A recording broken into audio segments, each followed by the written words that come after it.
ابن جندب جو ہیں وہ حاوی آ گئے، وہ نیچے گر گئے اور نبی علیہ الصلوۃ والسلام نے ان کو بھی قبول کر لیا۔ کیا بچے، کیا جوان، کیا بوڑھے، سب کے سب ایک ہی نشے میں تھے، ایک ہی محبت کا نشہ تھا، وہ شوق شہادت کا نشہ تھا کہ بس اللہ کے لیے قربان ہو جانا ہے۔ نبی علیہ الصلوۃ والسلام یہاں سے پھر روانہ ہوئے فجر سے پہلے، مغرب عشاء آپ نے وہاں ادا کی۔ جب احد کے قریب پہنچے نا، میدان جنگ کے قریب، تو رئیس المنافقین عبداللہ ابن ابی ابی سلول یہ اپنے 300 منافقین کو لے کے واپس چلا گیا۔ 300 کا لشکر اس کے ساتھ تھا، واپس چلا گیا۔ کہنے لگا آپ لوگوں نے ہماری بات نہیں مانی، وہاں لے کے لڑتے، یہ کون سی بات ہے؟ جان دینے کے لیے آگے کوئی لڑائی تھوڑی ہے، یہ تو سیدھا سیدھا موت کے منہ میں جانے والی بات ہے، تو ہم تو واپس جا رہے ہیں، ہم نہیں رہتے۔ اب حضور پاک صلی اللہ علیہ وسلم کے ساتھ صرف 700 صحابہ رہ گئے، جس میں 100 آدمی ایسے تھے جن کے پاس زرہ تھی، باقی 600 کے پاس زرہ بھی نہ تھی، اور پورے لشکر میں 2 گھوڑے تھے، ایک حضور پاک صلی اللہ علیہ وسلم کے پاس تھا اور ایک ابو بردہ بن ہانی رضی اللہ تعالیٰ عنہ کے پاس تھا۔ جب یہ منافقین الگ ہوئے نا، تو اس وقت کچھ مسلمانوں کے دل کے اندر بھی وسوسہ پیدا ہوا کہ بھئی ہمیں بھی چلا جانا چاہیے، اور یہ ہوتا ہے جب بھی کوئی نیا دن مناتے ہیں نا، یہ فلاں ڈے ہے، یہ ڈے ہے، یہ وہ ڈے ہے، اور نئی کوئی چیز آتی ہے، تو جو دین سے دور لوگ ہوتے ہیں نا اس کو بڑا انجوائے کرتے ہیں، اور کچھ سادہ لوگ مسلمان بھی ہوتے ہیں وہ بھی خراب ہو جاتے ہیں۔ تو خیر، تم قبیلہ خزرج میں سے بنی سلمہ اور قبیلہ اوس میں سے بنو حارثہ، انہوں نے بھی یہ سوچا، ان کے دل کے اندر بھی یہ وسوسہ پیدا ہوا کہ بھئی ہمیں بھی چلا جانا چاہیے، یوں موت کے منہ میں جانا تو کوئی اچھی بات نہیں ہے۔ لیکن اللہ رب العزت نے مدد فرمائی، اذ ہمت طائفتان منکم ان تفشلا واللہ ولیہما وعلی اللہ فلیتوکل المؤمنون۔ اللہ تعالیٰ نے ان کی ہمت افزائی کی، فرمایا یاد کرو اس وقت کو جب ہمت ہار دی تھی تمہارے 2 گروہ نے، اور اللہ ان کا مددگار تھا، وہ کیسے ان کو چھوڑ دیتا؟ اس لیے وہ محفوظ رہے، اور مسلمانوں کو اللہ ہی پہ بھروسہ کرنا چاہیے۔ اللہ اکبر کبیرہ۔ جب نبی علیہ السلام احد پہنچے ہیں تو وہاں پہنچ کر آپ نے پہلے فجر کی نماز ادا کی، حضرت بلال کو بلایا، کہا اذان دو، اور اس کے بعد انہوں نے اذان بھی کہی اور اقامت بھی کہی۔ پھر رسول اللہ صلی اللہ علیہ وسلم نے تمام صحابہ کرام کو نماز پڑھائی، امامت کی۔ تو آپ نے غور کیا کہ مشورہ ہوا، نماز جمعہ کے بعد، عصر کے بعد آپ تشریف لے گئے، زرہ پہن کر آئے، پھر وہاں سے نکلے مقام شیخین پر، مغرب اور عشاء ادا کی، اور وہاں رات کو کچھ آرام کیا، اور فجر سے پہلے نکلے اور احد پہنچ کر غزوہ احد کے مقام پر احد کے دامن میں فجر ادا کی۔ ان موقعوں پہ بھی نبی علیہ السلام نے نماز نہیں چھوڑی۔ ہمارے لیے بھی پریشانی کے حالات آتے ہیں، کاروباری پریشانی، صحت کی پریشانی، اور غور کیجئے کرونا اور لاک ڈاؤن میں ہم نے کون سی نمازیں شروع کر دیں؟ ہم نے تو مسجد جانا ہی چھوڑ دیا، ہم نے تو رب کے حضور سجدہ رکھ کرنا ہی چھوڑ دیا۔ مجھے بتائیں نا کہ اتنی تکلیف کے حالات میں، بے روزگاری اتنی بڑھ گئی، مہنگائی اتنی بڑھ گئی، اتنی تکلیفیں بڑھ گئیں، کہیں ہم من حیث القوم اللہ کی طرف متوجہ ہوئے؟ کوئی مسجدوں میں تعداد بڑی ہے، کوئی رات کو رونے والے بڑے، کوئی قرآن پڑھنے والے بڑے، کوئی داڑھی پوری کرنے والے بڑے ہیں، کوئی پردہ کرنے والی عورتیں بڑی ہیں، کوئی دین کے لیے بڑے ہیں لوگ؟ کچھ بھی نہیں۔ ہم تو ایسے بے حس ہو چکے۔ پہلے پریشانی آتی تھی امت کے اوپر تو یہ امت مسجدوں کی طرف رخ کرتی تھی، اللہ کی طرف رخ کرتی تھی، اور اب ہم نے اللہ کی طرف رخ کرنا ہی چھوڑ دیا۔ ہم تو کرکٹ میچ اور فٹ بال میچ کے لیے نمازیں قضا کر دیتے ہیں، نبی علیہ السلام نے تو کفار سے جنگ میں بھی قضا نہیں کی۔ نبی علیہ السلام جب نماز سے فارغ ہو گئے تو آپ لشکر کی طرف متوجہ ہوئے۔ آپ آئے مدینہ طیبہ سے، تو مدینہ کی طرف آپ کی پیٹھ ہے اور آپ احد کی طرف بڑھ رہے ہیں۔ احد پہنچ کر آپ نے کیا کیا؟ احد کی طرف آپ نے اپنی پشت مبارک کر لی، مدینہ کو سامنے کر لیا۔ یہ ایک بہترین فیصلہ تھا وہاں کے حالات کے مطابق۔ پھر نبی علیہ الصلوۃ والسلام نے وہاں ایک چھوٹا جبل رمات، جو حضرات گئے انہوں نے دیکھا ہے، نظر آتا ہے سب، اس جبل رمات چھوٹی سی ٹیلے کے پہاڑی کے اوپر 50 تیر اندازوں کو آپ نے کھڑا کیا۔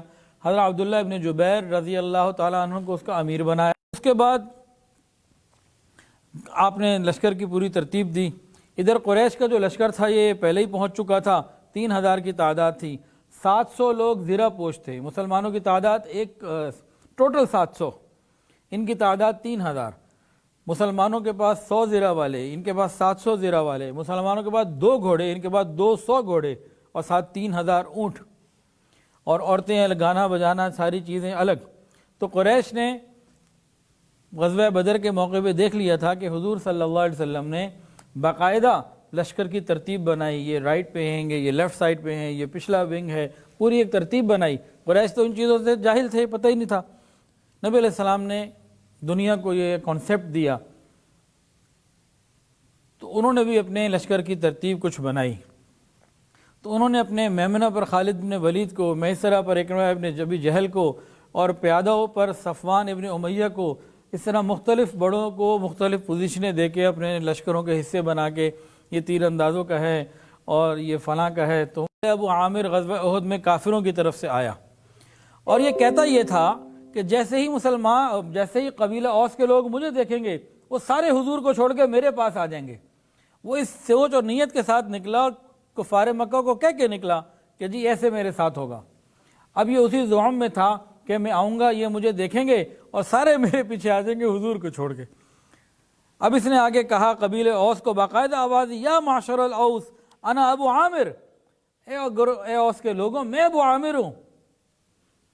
اور آگے اس نے دعا دی، خدا اوس کی آنکھیں ٹھنڈی کرے۔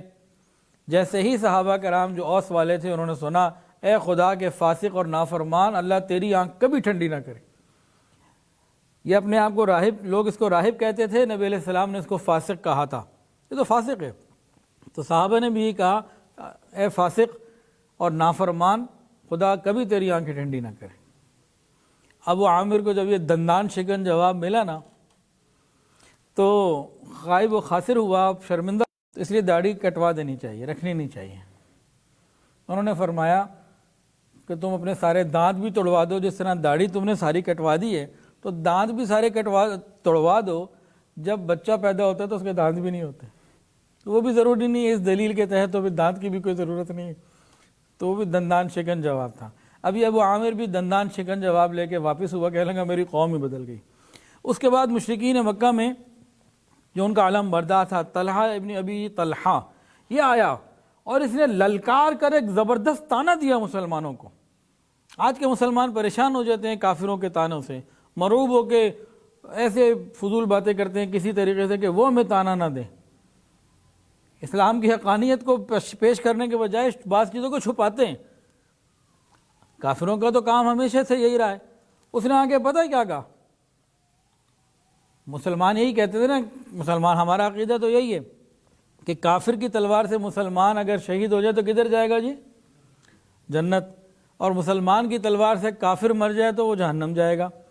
تو اس نے یہی کہا، اس نے کہا کہ تم یہ باتیں کرتے ہو نا، بس کیا تم میں سے کوئی ہے جسے میری تلوار جلدی سے جنت میں پہنچا دے یا اس کی تلوار مجھے جلدی سے جہنم میں پہنچا دے؟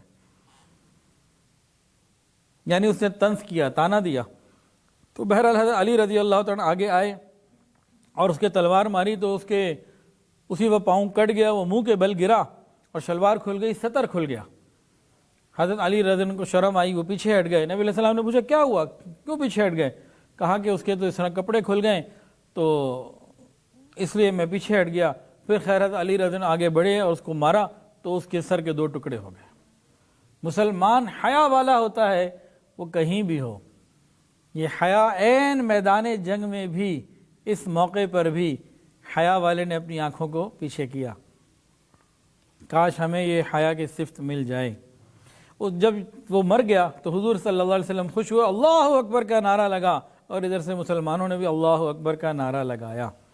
اس کے بعد عثمان ابن ابی طلحہ، اس نے علم سنبھالا اور یہ کہتا ہوا آگے آیا کہ علم برداروں کا فرض یہ ہے کہ لڑتے لڑتے یا تو دشمنوں کو مار دے یا مر جائے، یعنی بہادری سے لڑے۔ ادھر سے حضرت حمزہ آئے، آگے بڑھے اور اس کو جو ہے نا وہ ختم کر دیا۔ اس کے بعد چوتھا مقابلہ یہ ہوا کہ ابو سعد ابن ابی طلحہ آگے آیا، اس نے جھنڈا ہاتھ میں لیا۔ سعد ابن ابی وقاص رضی اللہ عنہ آگے بڑھے اور ایک تیر اس کے حلق میں مارا اور اس کی زبان باہر نکل آئی اور اس کو آگے بڑھ کے پھر قتل کر دیا۔ اس کے بعد مصافح بن ابی طلحہ آیا اور حضرت عاصم ابن ثابت نے ایک ہی بار میں اس کو جہنم واصل کر دیا۔ اس کے بعد حارث ابن ابی طلحہ آیا، اس نے جھنڈا لیا، اس کو بھی حضرت عاصم نے جہنم واصل کر دیا۔ پھر کلاب بن طلحہ آیا اور حضرت زبیر نے آگے بڑھ کر اسے قتل کر دیا۔ اس کے بعد جلاس بن طلحہ بن ابی طلحہ آیا اور حضرت طلحہ نے مسلمانوں کی طرف سے اس کو قتل کر دیا۔ اس کے بعد ارطا بن شرجیل آیا، اس نے جھنڈا ہاتھ میں لیا، حضرت علی رضی اللہ تعالیٰ عنہ شیر خدا نے اس کو جہنم واصل کر دیا۔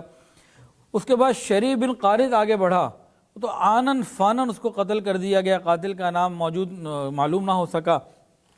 اس کے بعد ثواب ایک شخص تھا جو ان کا غلام تھا، وہ آگے بڑھا، حضرت سعد ابن ابی وقاص رضی اللہ تعالیٰ عنہ یا حضرت حمزہ یا حضرت علی، ان میں سے کسی ایک نے اس کو بھی جہنم واصل کر دیا۔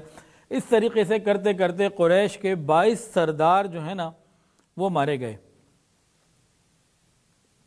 حضرت ابو دجانہ رضی اللہ تعالیٰ عنہ یہ کون تھے جن کو کیا دیا تھا نبی علیہ السلام نے؟ تلوار عطا فرمائی تھی۔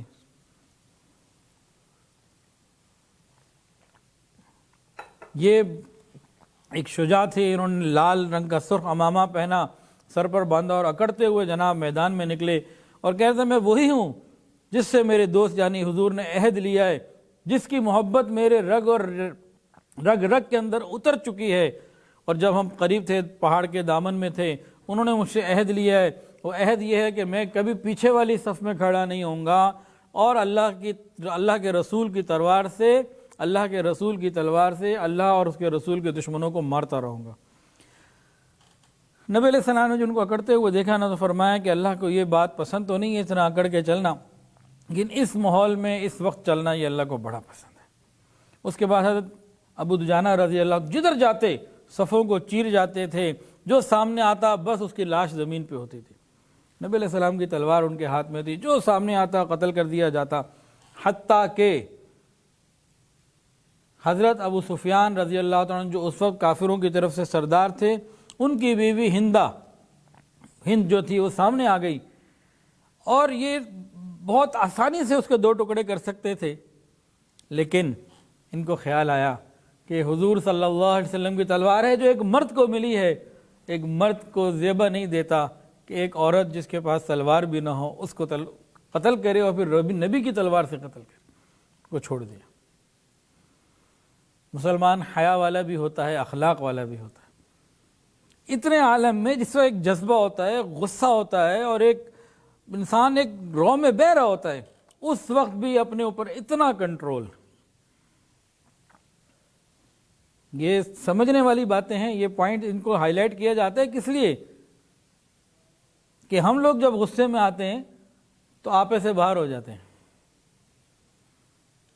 خاص طور سے میاں بیوی کے معاملے میں۔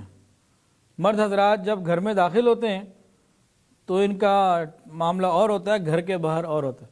کہتے ہیں حضرت گھر میں آتے ہی پتہ نہیں کیا ہو جاتا ہے، غصہ چڑھ جاتا ہے۔ گھر کے باہر ہی گلاب کا پھول ہوتے ہیں اور گھر کے اندر کریلے نیم چڑھے ہوتے ہیں، غصہ ان کا کنٹرول نہیں ہوتا۔ اور کتنے معاملات آئے روز یہ پوچھتے ہیں لوگ کہ بھئی پرسوں میں کسی نے پوچھا کہ جو تو غصے میں طلاق دی تھی جی، اور تو کوئی مسئلہ نہیں تھا، اب بچے بھی ہیں کیا کریں، تو غصے میں نکل گیا اب کیا کریں۔ تو بھی ان سے پوچھا جاتا ہے خدا کے بندے کبھی ایسا بھی ہوا کہ بیوی کو خاوند نے کہا، میاں نے بیوی کو کہا آج آپ بڑی اچھی لگ رہی ہیں، مجھے آپ کی خدمت بڑی پسند ہے اور بہت اچھا، آپ کو میں یہ خوشی کے اندر شوق کے اندر طلاق دیتا ہوں، جب دیتا ہے غصے میں ہی دیتا ہے کہ جی وہ تو غصے میں تھا، وہ کوئی نیت تو نہیں تھی اس کی، بس ایسی غصے میں کہہ دیا اس نے۔ اب عقل آ گئی ہے، یہ بعد میں عقل آتی ہے۔ ان چیزوں کو کنٹرول کو، اپنے نفس کے کنٹرول کو سیکھنا ہوتا ہے۔ یہ اللہ والوں کی انسان خدمت میں آئے، بیت ہو، ذکر اذکار کرے تو یہ نفس کا کنٹرول اس کو صحبت سے اہل اللہ سے ملتا ہے۔ تو اس موقع کے بھی دشمن یعنی کہ آپ سمجھے کہ فرسٹ لیڈی ہے مکہ کی، ابو سفیان کی بیوی ہے، لیکن آپ نے کیا کیا کہ اس کو چھوڑ دیا۔ ان کو اچھا نہ لگا کہ ایک عورت کے اوپر میں ہاتھ اٹھاؤں۔ اس کو ایک نقطہ اور سمجھ لیں اس میں کہ صحابہ تو ایسے تھے، کافر عورتوں پہ ہاتھ نہیں اٹھاتے تھے، ہم تو مومنہ عورتوں پہ ہاتھ اٹھا لیتے۔ اب خود ہی سمجھ لیں۔ اب آگے چلتے ہیں جی۔ سیدنا حمزہ رضی اللہ تعالیٰ عنہ کی شجاعت بھی اور شہادت بھی غزوہ احد میں آئی سامنے۔ حضرت حمزہ رضی اللہ عنہ جدھر جاتے تھے بس وہ دشمن زمین کے اوپر ہوتا تھا، جدھر جاتے تھے۔ کسی کے اندر جرت نہیں تھی کہ سامنے آ کے کھڑا ہو، کسی کے اندر جرت نہیں تھی، اور وہ غالباً دونوں ہاتھوں میں تلواریں تھیں اور جدھر جاتے تھے کشتوں کے پشتے لگ جایا کرتے تھے۔ اس جنگ میں ایک صاحب شریک تھے، وحشی نام تھا ان کا، وحشی ابن حرب، جبیر ابن مطعم ان کا غلام تھا، اور جنگ بدر میں جبیر کا چچا یہ حضرت حمزہ کے ہاتھوں سے قتل ہوا تھا، اور اس نے وحشی کو کہا تھا اگر تم نے حضرت حمزہ کو شہید کر دیا تو تم آزاد۔ اسی طرح ہند نے بھی اس کو کہا ہوا تھا، ابو سفیان کی بیوی۔ تو وحشی بعد میں خود فرماتے ہیں، صاحب بعد میں کلمہ پڑھ کے مسلمان ہو گئے تھے رضی اللہ تعالیٰ عنہ، خود فرماتے ہیں کہ میں نہ مسلمانوں کی طرف تھا نہ کافروں کی طرف تھا، میں تو فقط اپنی آزادی کے لیے صرف اور صرف اس طاق میں تھا کہ کسی طرح حضرت حمزہ کو شہید کر دوں اور میں آزاد ہو جاؤں، اس کے علاوہ میرا کوئی مطلب نہیں تھا۔ میں پہلے بھی کسی لڑائی میں شریک نہیں ہوا اس لڑائی میں، اور جب میں نے حضرت حمزہ کو شہید کر دیا تو بھی میں کہیں جا کے سائٹ پہ بیٹھ گیا کہ اب میں دیکھوں کیا ہو رہا ہے، میں نے اس کے علاوہ اور کسی پہ ہاتھ نہیں اٹھایا، میرا تو صرف اتنا کام تھا۔ وہ فقط اسی مقصد کے لیے آیا، اور ان کے پاس ایک نیزہ تھا چھوٹے سائز کا بہت خاص، جس میں ان کو بڑی مہارت تھی چلانے کی۔ ایک بڑے نیزے ہوتے تھے نارمل جو سب کے پاس ہوتے تھے، ان کے پاس ایک چھوٹے سائز کا ایک نیزہ تھا اور بڑا شارپ اور تیز، اور اس کی مہارت بھی ان کو بڑی تھی۔ تو بہرحال یہ کہتے ہیں کہ جب دونوں طرف سے لڑائی شروع ہو گئی تو ایک شخص صبا ابن عبد العزیٰ یہ کہنے لگا ہے کوئی میرے مقابلے پہ تو آئے، تو حضرت حمزہ اس کی طرف آگے بڑھے کہ میں تجھے دیکھتا ہوں تو کیا بکواس کر رہا ہے، آجا میرے سامنے۔ اب حضرت حمزہ آگے بڑھے ہیں اور ایک ہی لمحے میں اس کو قتل کر دیا، وہ بہت بڑا بہادر تھا، اس کو ایک ہی لمحے میں ختم کر دیا۔ وحشی کہتے ہیں کہ میں حضرت حمزہ کی طاق میں پیچھے چھپا ہوا بیٹھا، سامنے تو آنے کی ضرورت نہیں تھی، کہتے ہیں چھپا ہوا بیٹھا تھا۔ جب حضرت حمزہ اس کو قتل کر کے قریب سے گزرنے لگے تو میں نے پیچھے سے ناف پر ایک نیزہ ایسے مارا کہ جو آر پار ہو گیا، اور حضرت حمزہ رضی اللہ تعالیٰ عنہ چند قدم چلے لیکن لڑکھڑا کر گر پڑے اور جام شہادت نوش فرمایا۔ انا للہ و انا الیہ راجعون۔ حضور پاک صلی اللہ علیہ وسلم کے چچا تھے، حضرت عباس کے بھائی تھے۔ کہتے ہیں میں واپس آیا تو مجھے آزادی مل گئی، میرا وعدہ پورا ہو گیا، اور میں تو بس ان کو قتل کر کے لشکر سے علیحدہ ہو گیا، میرا تو اور کسی چیز سے فتح و شکست سے کوئی لینا دینا ہی نہیں تھا، مجھے اتنا ہی کام تھا۔ حضرت حمزہ رضی اللہ عنہ کے اس واقعے میں بھی کئی باتیں ہیں، اس کو ہم پورا کر لیتے ہیں، اس کے بعد ہم آگے چلیں گے انشاءاللہ۔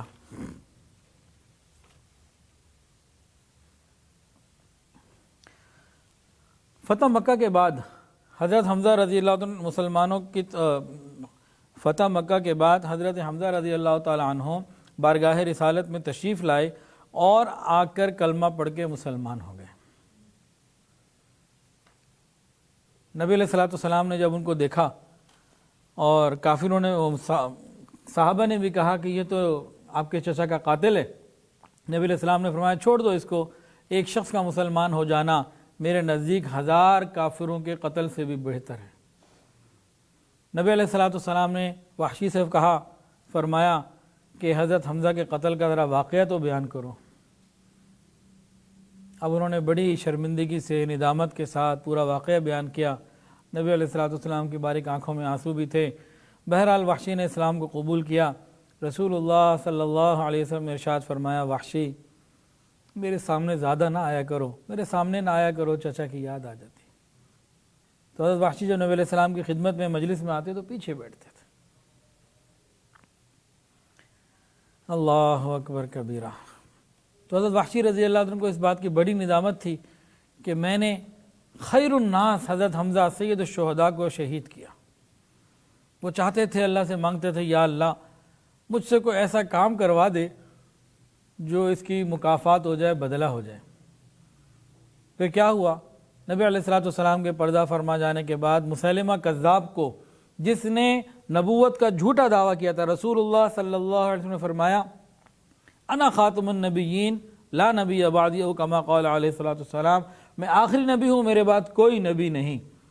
اس بدبخت نے نبوت کا دعویٰ کیا تو حضرت وحشی رضی اللہ تعالی عنہ نے اس کو اسی نیزے سے وہیں ناف میں وار کر کے جہنم واصل کیا، تو فرماتے تھے کہ یہ بدلہ ہو گیا۔ تو یہاں سے کیا سبق ملا؟ اگر بندے سے کوئی غلطی ہو جائے تو اس کے مداوع کے لیے اس کے اعتبار سے انسان کو اچھے کام بھی کرے، اس کی فکر کرنی چاہیے تاکہ معاملہ اس کا آسان ہو جائے۔ یہاں ایک بات اور بھی ہے، وہ یہ ہے رسول اللہ صلی اللہ علیہ وسلم تو رحمت للعالمین ہیں جی۔ درود شریف پڑھ لیں، میں ذرا دودھ پی لوں۔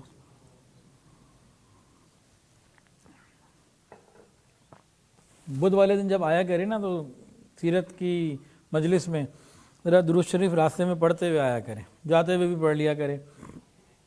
کیا خیال ہے؟ پڑھیں گے انشاءاللہ آئندہ؟ اللہم صلی علی سیدنا مولانا محمد وعلی آل سیدنا۔ یہ اس وقت کام آئے گا جب ہمیں بڑی ضرورت ہوگی انشاءاللہ تعالی۔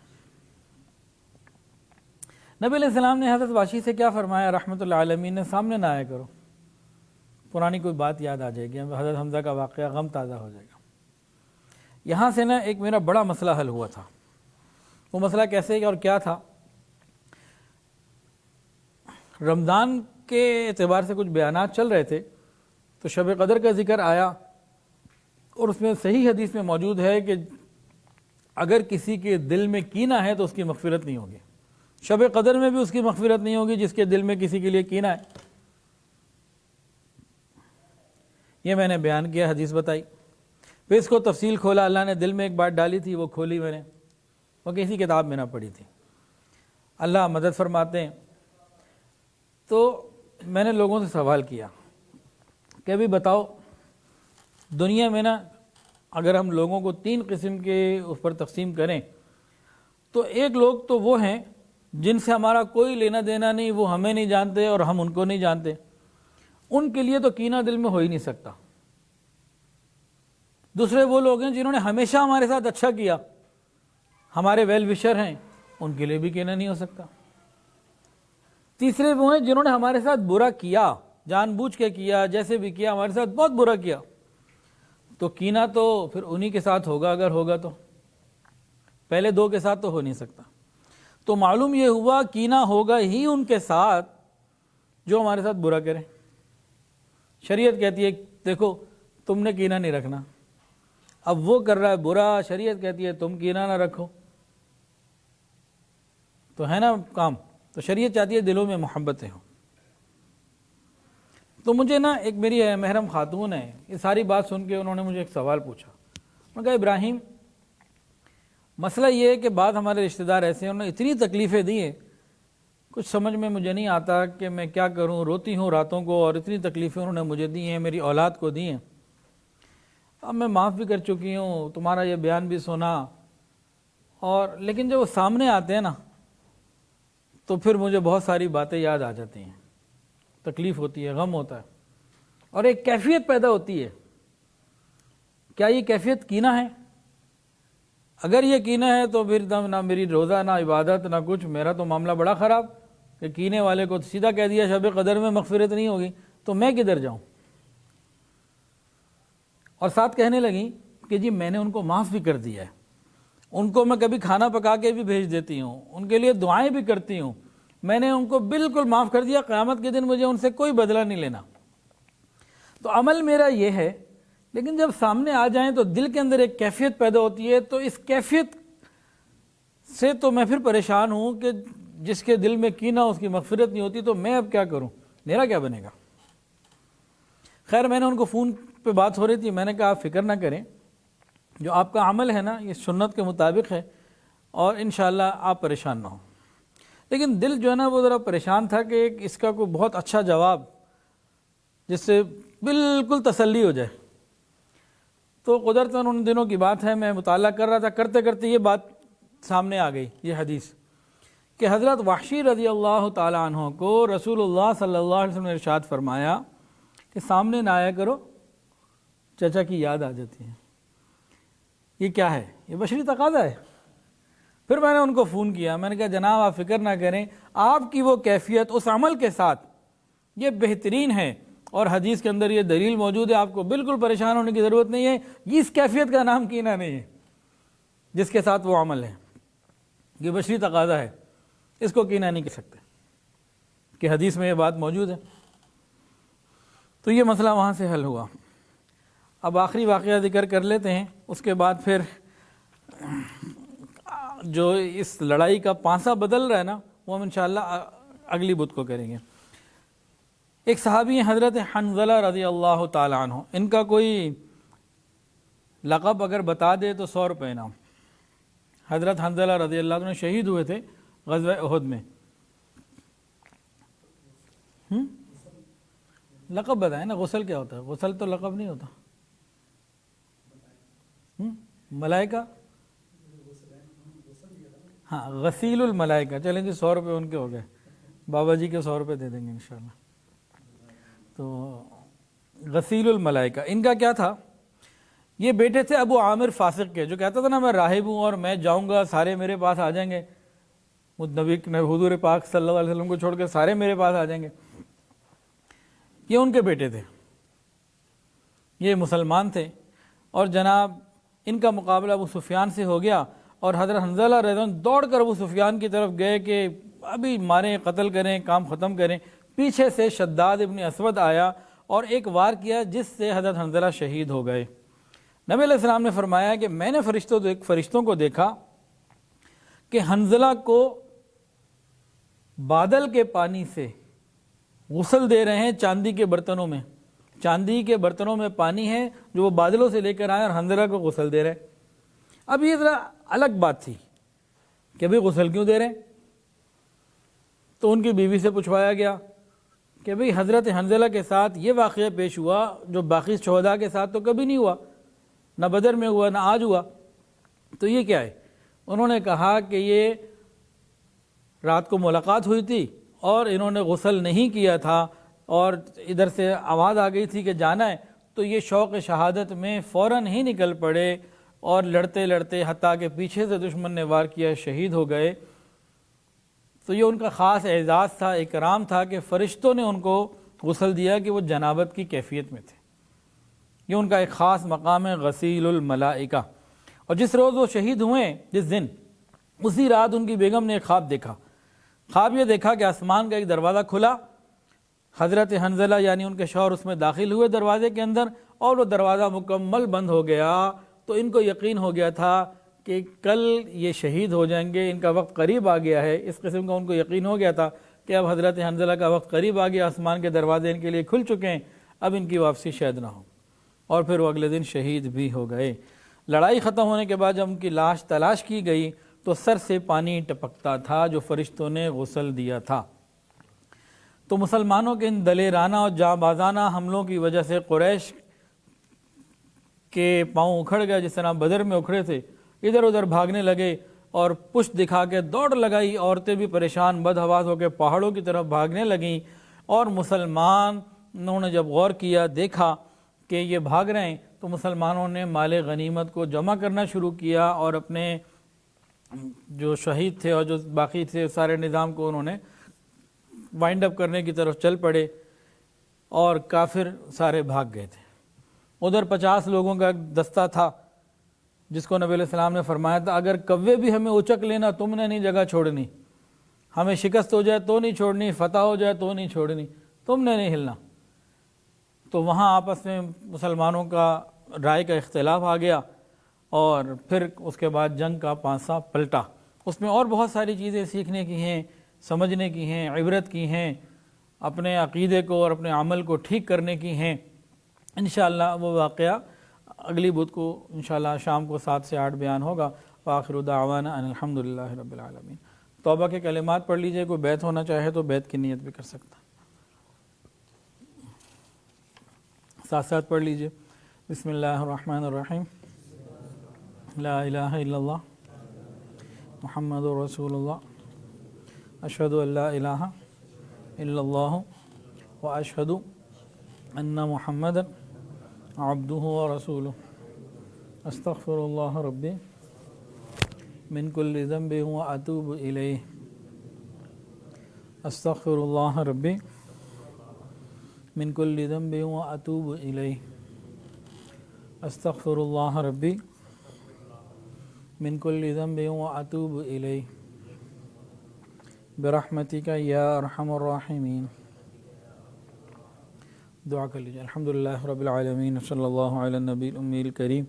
رب کریم اپنی رحمت سے ہمارے گناہوں کو معاف فرما دیجیے.